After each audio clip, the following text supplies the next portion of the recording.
Understanding BJ Fogg's behavior model, Festinger's cognitive dissonance, and shared decision making. Now, this is a difficult concept to understand, but I will try to make it very easy for you. So let's first discuss the BJ Fogg's behavior model. So in this model, what BJ Fogg says that is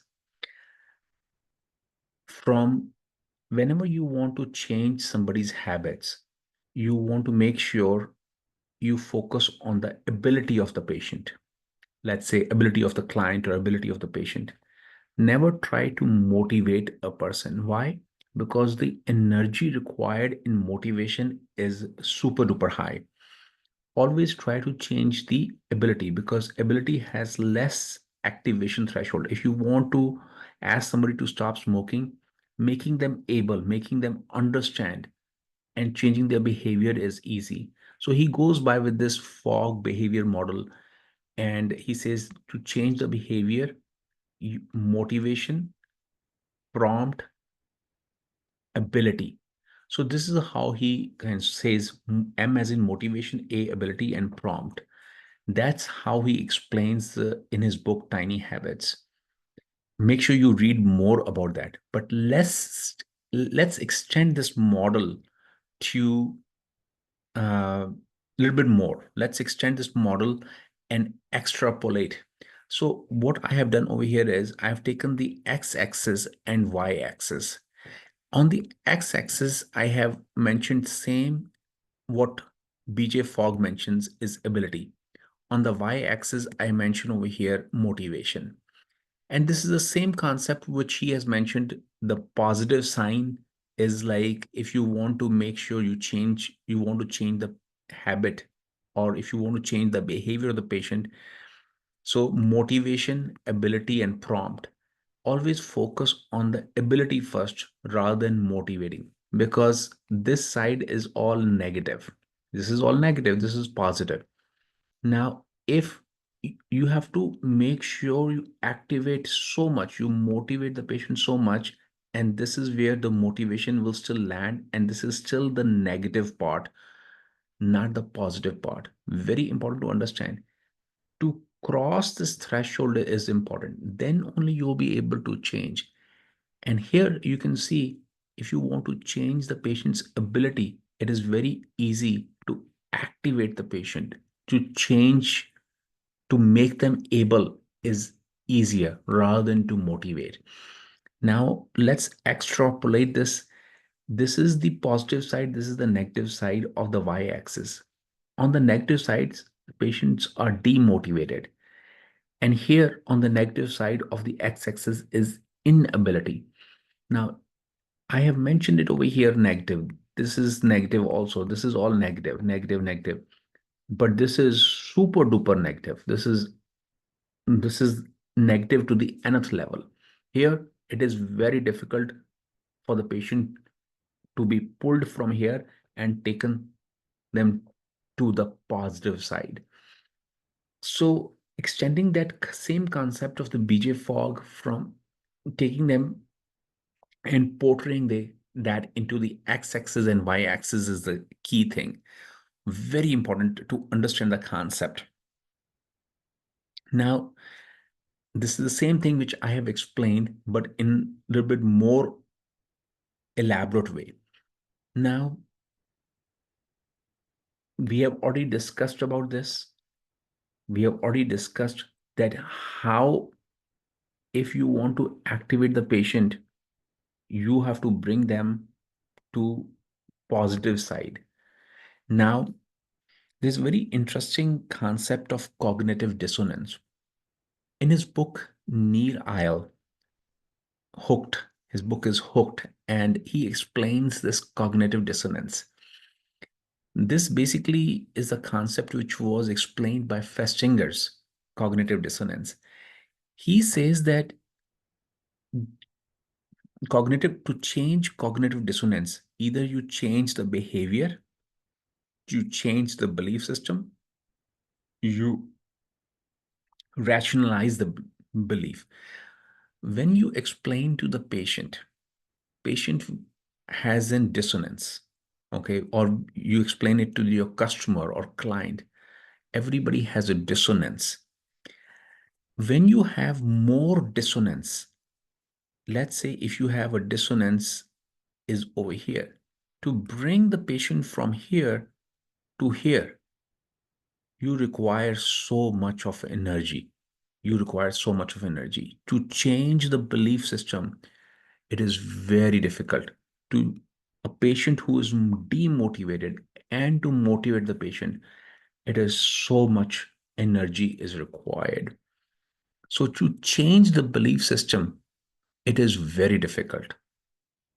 But if you start explaining the patient and make them able and make them understand their disease process, the pathophysiology, and I call this as the index card method. If you explain the patient in an easier way, you can, and if they start to understand the concept, it is easier to change their behavior.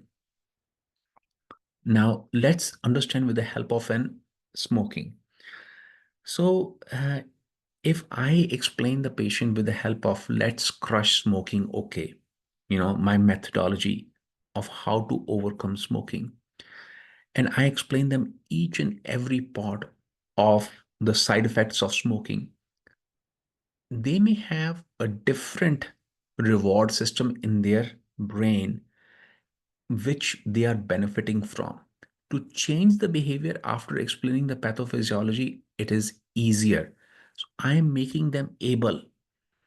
Now, to change the belief system, it is very difficult. Patients may say, oh, smoking has negligible side effects. My granddad smoked his entire life and died when he was old.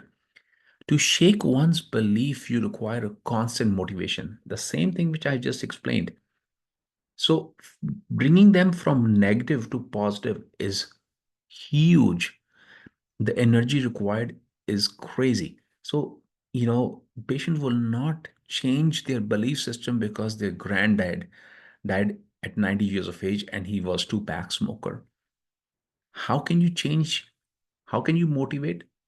You basically cannot motivate.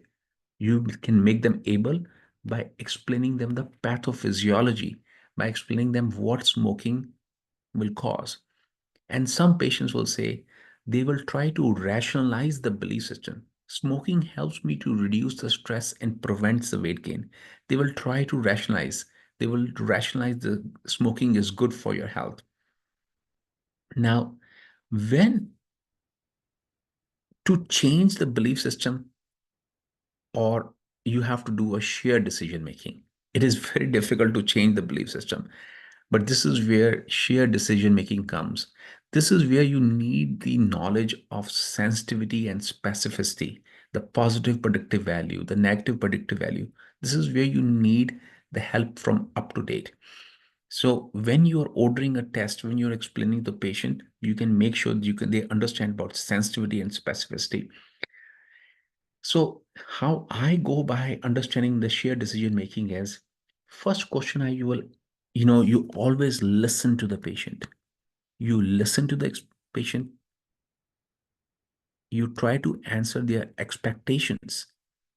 You try to make them ability. You try to provide them with a novelty or novel rewards. And last but not the least, you try to reduce their cognitive dissonance with the help of a shared decision making model. I call this as lean. Leans, this is a shared decision. Leans or Dr. Lean's discovery mode, listen, expectations, ability, novelty, and patient experience. Now, it is very important to understand the whole concept of shared decision making. Now, the first question when I am counseling the patient about shared decision making is our treatment helping with the survival of the patient? If yes, then we continue with the treatment. Now, this is very important. This question is about quantity of life. I may have seen the patient only for a day. Okay. Never try to pull the plug right away. No, never do that. You have to understand the concept. You always treat the patient centric approach. Try to give them more data. Try to listen. Try to, answer their expectations. What are they expecting? Always treat and say, hey, you know what? My goal is to make sure patient lives. So you always continue the treatment. Never say, go to the room and say, oh my gosh, patient is not able to survive. Let's do hospice and palliative care. Never do that. You take the data, open up to date, give them this test is important for their survival, this medication is important for their survival, provide them with sensitivity, specificity, positive predictive value, and try to help them understand the disease process. If no, then go to the next step. If our treatment is not going to help them with the survival, then you go to the next step. This is the step number one. This is the step number two. Never jump the steps. Question is this: is our treatment helping to reduce the complications and hospitalizations of the patients? Now, this is very important. If the patient is coming back and forth to the hospital and patient has heart failure, patient has COPD, can you say that heart failure is not treatable? Can you say COPD is not treatable? Can you say this hospitalization is happening because of COPD or heart failure? No, you cannot just really tell the patient that the patient is coming back and forth to the hospital because of this diagnosis again and again. So you have to be crisp and concise. You have to support with the data.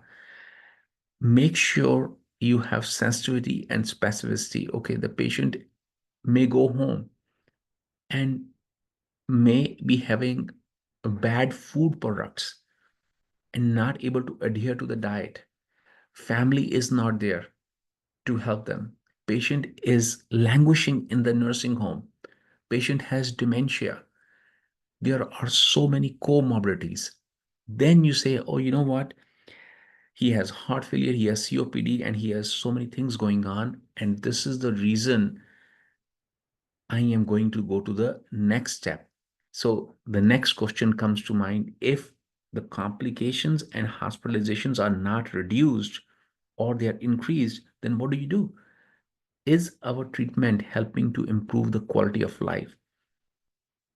So quality of life, I always tell the patients, quality of life depends on pee, poop, eat, walk, be pain-free, enjoy family, and enjoy TV, right? 7 things. Pee, poop, eat, walk, enjoy family, enjoy TV, be pain-free. If the quality of life is poor, then only you go to the next step. If you see, the first two questions are basically the quantity of life questions. This question is quality of life question. So when you are answering the patient or doing shared decision making with the patient, as a hospitalist, we don't have a whole lot of time. But if you are crisp and concise with your discussions, it can really help you to understand the patient, listen to them, and answer their expectations. I hope I was able to make this easier. This is a difficult concept, but I hope, I try to do my best. But if you have any questions, you can call me, or you can call me. And my email is drsingh@vitalchecklist.com. And you can visit my website, drdoodle.com. I like to explain this in a very easier way. Thank you so much. Make sure you like and subscribe my video. If you have any questions, if you find any problems to understand, you can inquire, email me. Thank you so much.